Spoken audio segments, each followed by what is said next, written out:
is a proud moment and a major milestone for us today. It will augment the banking and trade finance landscape, as we know. As it grows and matures, it will shape Pakistan's trade finance, as I see.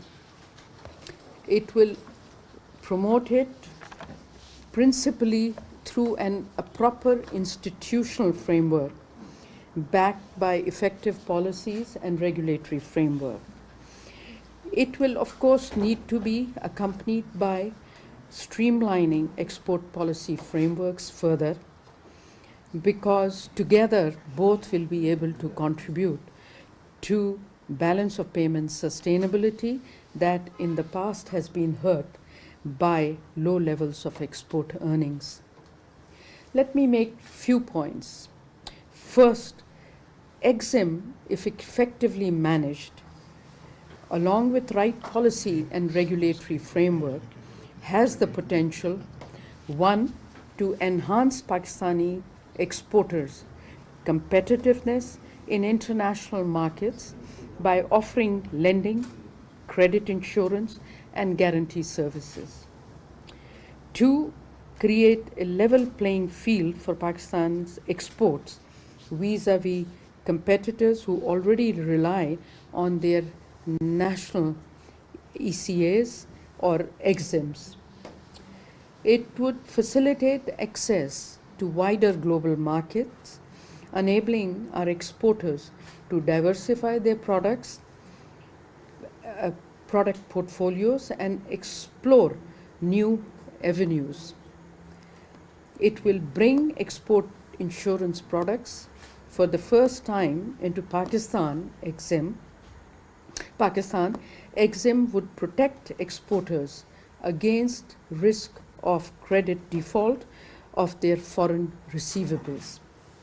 Bonding products will enable the service industry to bid for projects internationally, such as those related to even building of roads and bridges, and for IT projects internationally.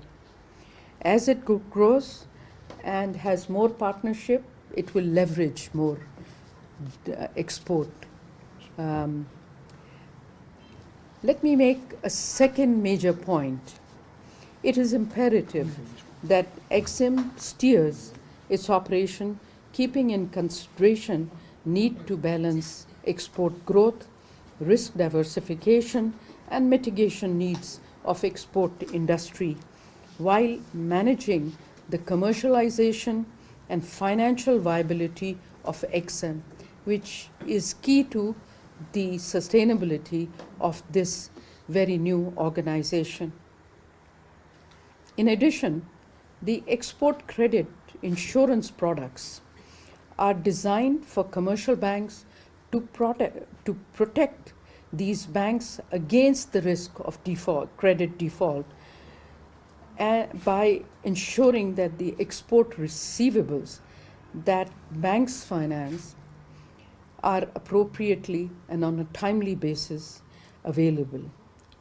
While bonding products will protect the banks against non-performance risk of exporters. Both set of products will protect the balance sheets of the banks and, most of all, the EXIM itself. These products ought to be truly transformational and will enhance the way commercial banks support their trading customers, complementing and enhancing their risk-taking capacity. Let me touch on a third major point. To perform its role, EXIM will need to attract a significant level of contingent risk capacity into the country from the international private sector reinsurance companies and other EXIMs and ECAs globally. So in essence, the business model of EXIM is based also on public-private partnership with international investment-grade entities, thereby ensuring to a great extent the financial feasibility of the bank. Let me make another point, the fourth point. EXIM would need to navigate itself to ensure reinforcement of its dual functions. On one hand, its core mandate is insurance, but EXIM mandate has been expanded to manage in a phased manner export finance schemes. As legally, State Bank of Pakistan cannot undertake refinancing business for a longer period. I have to really compliment the Central Bank of Pakistan that they have made sure that the institutionalization and what I would call sowing the seeds of export finance with the Exim Bank has been done extremely smoothly, and this partnership will have to persist until the State Bank is able to completely phase itself out of this business. Henceforth, Exim capacities will have to be built with support of State Bank to intermediate EFS because it is a specialized business. It remains a concessionary facility, and the backup financing, however, rather than from State Bank, will have to be done through the budget allocation by the Ministry of Finance. As the regulator, State Bank will ensure oversight of the EFS scheme, frame rules for eligibility and disbursement of EFS. It is also the regulator for EXIM. So, in a sense, its regulatory framework will reinforce. With this dual mandate, EXIM will emerge as a single window operation for the exporters with comprehensive range of products, products, incentives, and services. Let me make a fifth point. EXIM success would lie in its ability to adapt to international best practices. Across the globe, EXIM banks play a critical role in promoting international trade and economic growth. These specialized financial institutions provide a range of products and services to exporters, importers, and investors, often filling gaps where private sector financing is unavailable or insufficient.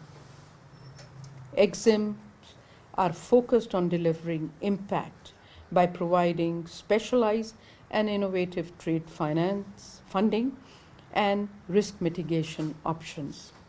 With all the spade work that our EXIM has done, I am sure we are getting to the best practices.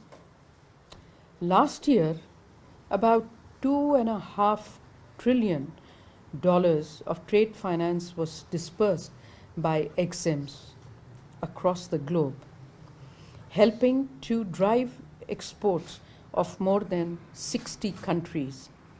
To achieve growth in exports and investments, EXIMs offer a diverse portfolio of products which include, among others, export credit loans, which basically provide loans to exporters at competitive rates to finance the sale of goods and services. These loans can be used for pre-shipment or post-shipment receivables financing. EXIM can offer also buyers credit loans, extending loans directly to foreign buyers to facilitate the purchase of goods and services from exporters' countries. This can be particularly helpful for promoting exports to emerging markets. Trade finance guarantees is another instrument. Issuing these to commercial banks to encourage them to provide financing for trade transactions This can significantly increase the availability of trade finance, especially for SMEs. Another product is the export credit insurance, protecting exporters against the risk of non-payment for foreign buyers due to commercial or political reasons. This insurance provides peace of mind to exporters and allows them to expand into new markets. You all know Pakistan is in a unique situation, so offering political risk insurance will be an important product. Of course, offering insurance against issues arising from political events can be a wide range of events. But let's focus on two for now: expropriation or currency inconvertibility. This can be crucial for attracting foreign investment into riskier markets such as ours. So mitigating this risk is pretty instrumental for Pakistan. Trade disruption insurance, mitigating the risk associated with unexpected events that disrupt trade flows, such as natural disasters or pandemics. EXIM also provide information and advisory services to its clients, be it both locally or across the borders.